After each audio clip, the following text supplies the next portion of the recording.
You are Locked On Braves POSTCAST, part of Locked On Sports Atlanta, your team every day.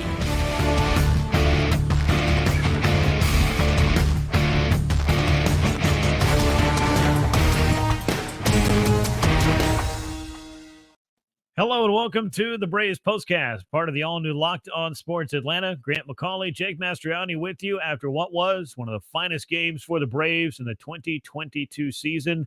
And that ain't hyperbole. It was one of the best pitching performances in Atlanta era, or really franchise history when it comes to strikeouts. And it was Spencer Strider, the man who authored it on this night. A 3-0 win for the Braves over the Rockies. They take the series 2 out of 3, thanks in large part to the efforts of Spencer Strider's historic strikeout night, as he sets an Atlanta-era record with 16 punch-outs across his 8 innings against the Rockies. A lot to talk about in this episode. We'll get you caught up on what this series was and what it means to the Braves to take 2 out of 3 from the Rockies, check in on the NL East standings, and, of course, get you set for the 3-game set that will begin against the Miami Marlins on Friday. But before we do any of that, I want to remind you, as always, to subscribe to Locked On Sports Atlanta right here on YouTube, and make sure you're subscribed to Locked On Braves wherever you get your podcast, because if you are subscribed to those things, and you're going to get a lot of Spencer Strider talk, I would say, over the next 24 or so hours. Jake, I was on hand to see it. I know you were glued to the television as well. This was one of the best pitching performances you'll ever see. And when it comes to strikeouts, Spencer Strider is making his name known across all of Major League Baseball. I've been saying it for a while now. Whenever we preview when he comes up, he's must-see TV, and that was certainly the case tonight. I mean, you just couldn't take your eyes off of it, and to me, it reminded me of the Kerry Wood 20 strikeout game. I remember watching that as a kid, and it was just such a dominating performance. You couldn't look away because you just wanted to see what was taking place, and that's how I kind of felt with Spencer Strider on this evening. I mean, he just had that kind of wipeout stuff and threw 2 pitches. I mean, just completely incredible what he was able to do to that Rockies lineup. I mean, I love watching this guy pitch, and certainly he was on his game tonight.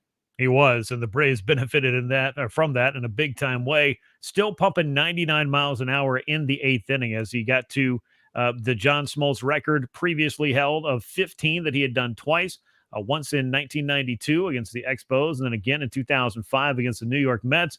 The franchise record of 18 set by Warren Spahn. I don't want to, jump too far ahead with all of the little facts and figures we're going to have and the trivia that goes with this, but Spahn needed 15 innings to strike out those 18 guys.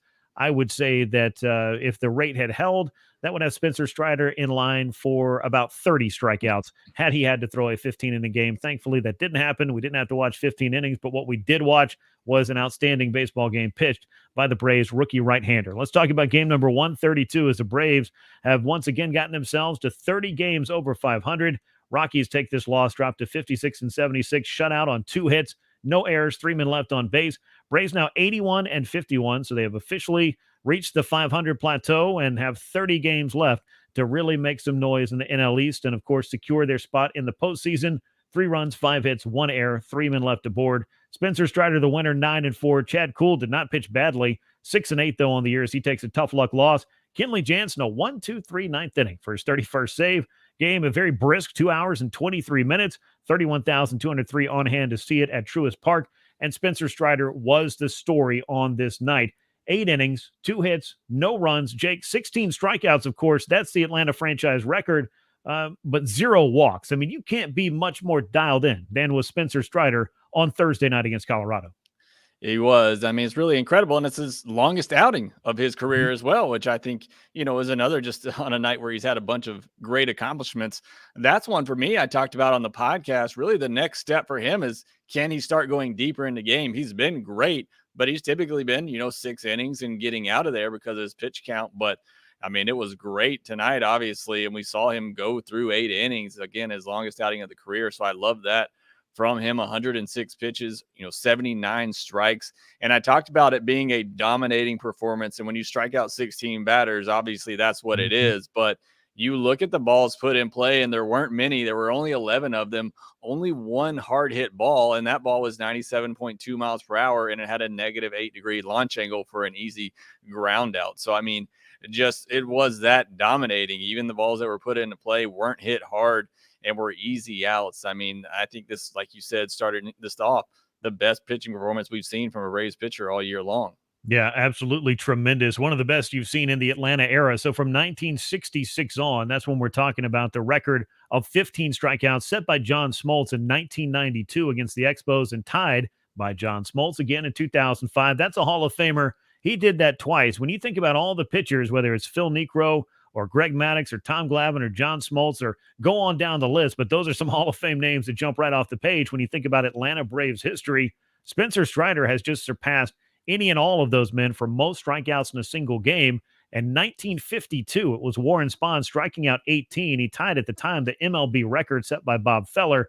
But again, it took him 15 innings to get it done, and I'm not taking anything away from the winningest left-hander of all time and one of the greatest pitchers who happens to have a statue outside the ballpark I walk past every day. But if your name is being mentioned during your rookie season in the same breath with a couple of Hall of Famers, you are most certainly doing a lot of things right. And Spencer Strider, not just the Braves' fifth starter anymore. We're talking about one of the premier pitchers on the Atlanta staff, and he continues to show you every fifth day that he has the ability to be, as you say, Jake, must-see television. Yeah, I mean, and look, you talk about all the names that he's being mentioned with, and it's the same with Austin Riley on the other side. How many times have we mentioned him next to Hank Aaron? I mean, when you're doing things like that, it's an incredible season, and we've kind of been talking about it over the last couple of weeks as we gear up for the postseason and what that rotation looks like. And it's night like tonight where I still have people suggesting, do you move him into the bullpen? I don't see how you can do that when he does stuff like this. I mean, to me, I think he should be in consideration to start right behind Max Fried. You mentioned John Smoltz, whose franchise record he broke tonight. John Smoltz, one of the best postseason pitchers of all time, because he is such a dominating pitcher. And I think Strider, comes from that same pedigree, just a dominating pitcher, which typically plays up in the postseason. I would think you want that out there as much and as long as you can. So again, a lot will play out in terms of, does he wear down? Does he get tired? And I'm sure the Braves will monitor that. But for me, I think at this point, I think he's a number 2 starter behind Max Fried in a potential postseason rotation. Yeah, and I don't want to get lost in what could easily be described as, being a prisoner of the moment or recency bias or what have you. There are 30 games left in the season, and as Brian Snitker often says, these things have a way of working themselves out, and the Braves do have options when it comes to their postseason rotation, but we're not in the postseason quite yet, and there is time ahead for Spencer Strider to continue to add to his resume and make a very good case to be starting a postseason game for the Braves. If it's in that wild card round, that would certainly be something I feel like he has earned or more than earned at this point.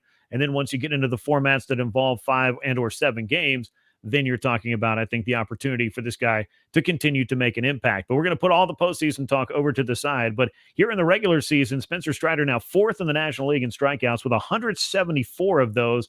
And he's done this in way less innings pitched than the leaders. The current National League leader, of course, is Corbin Burns, who's closing in on 200.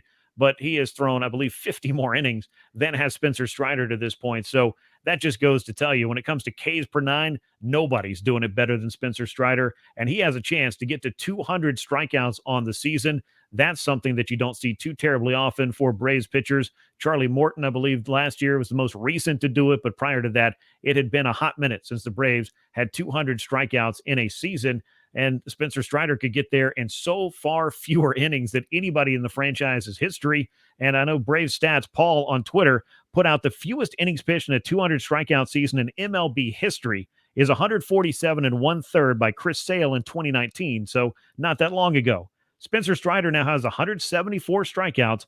He's done it in 114 2/3 innings. That's 33 nearly fewer innings than Chris Sale. If you give Spencer Strider 33 more innings, I have a feeling like he can knock out the 26 more strikeouts he needs, Jake. Yeah, I mean, with that K per 9 would tell you that's a pretty good bet there. And again, I know I keep looking forward, talking about the future, and I just can't help it because I think about the Rookie of the Year race, and a lot of people have been handing it to Michael Harris, and rightfully so. But if there's ever been a time for co-Rookie of the Year, both of these guys just so deserving what they've done. But I think Spencer Strider making a strong case for that, especially he gets to that 200 strikeout mark, which is a big mark in today's game. You don't see a lot of pitchers get there, and you don't see any pitcher get there in as few as innings as what Spencer Strider has a chance to do it at.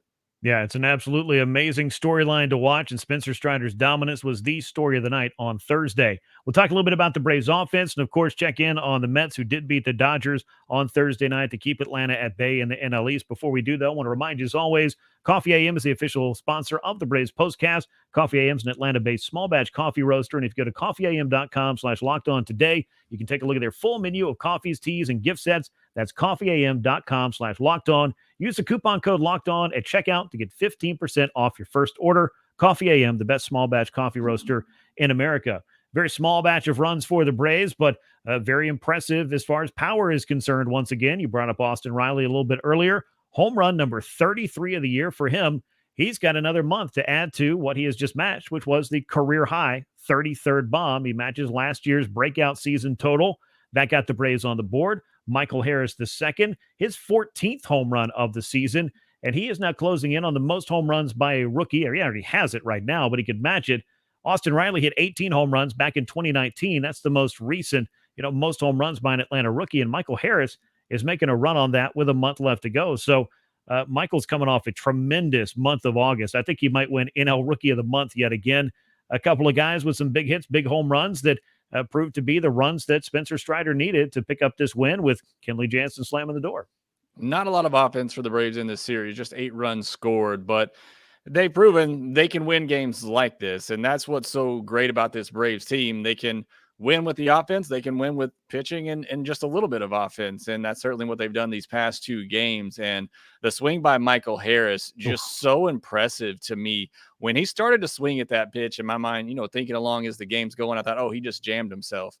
And he's able to get those hands inside that ball and rip it out. I mean, a no doubter to right center. That to me is just incredible. And just the adjustments he's made. And like they were talking about in the broadcast, tonight, I thought was incredible. Brian McCann out there and the guests they had come in was a lot of fun to watch. But they were talking about, some of the adjustments they had made with Michael Harris' swing and the fact that he's able to do that at 21 years old, trying to adjust in the big leagues on the fly like that.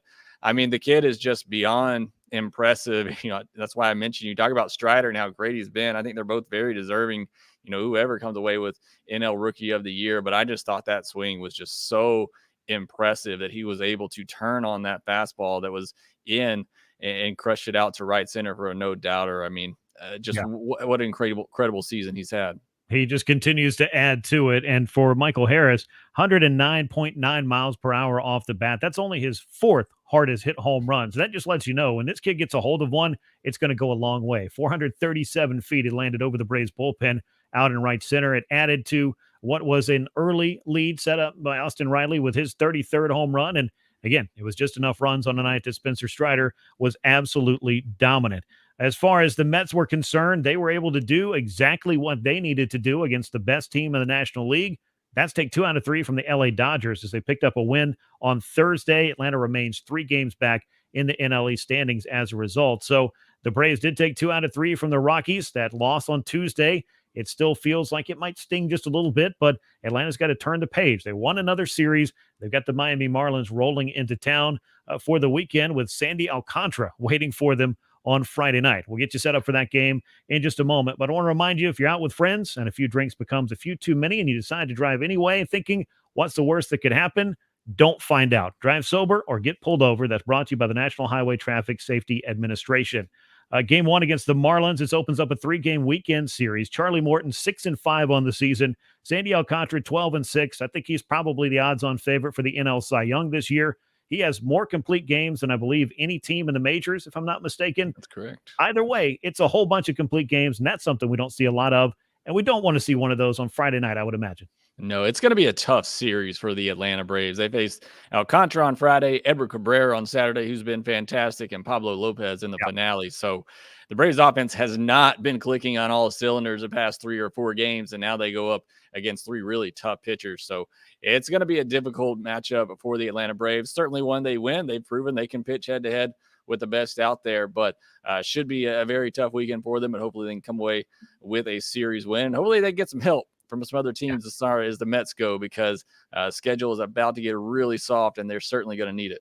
Yeah, the Mets only going to see one more 500 club before they meet the Braves to close the month of September and open up October. and that's the Milwaukee Brewers, and that's not going to happen, I believe, for a couple of weeks. So the schedule going to be very soft for the New York Mets. The Braves, meanwhile, they do have a few games against opponents under 500, but they've also got, as Jake just mentioned, some very tough pitching matchups against the Marlins. They're going to have to go out west, which includes a stop in Seattle against a very good Mariners club, as well as the San Francisco Giants club that I think would have no problem with wanting to play spoiler a bit for the Braves as they come down the stretch in September. And then, oh, by the way, you got 7 meetings with the Philadelphia Phillies that you've got to contend with at some point over the month of September as well, all sprinkled in there. So lots of challenges ahead, but it all starts on Friday night with one of the best pitchers in baseball, Sandy Alcantara, on the mound for the Marlins. Charlie Morton gunning for win number 7 for the Braves as the Braves and Marlins open up their 3-game series this weekend at Truist Park.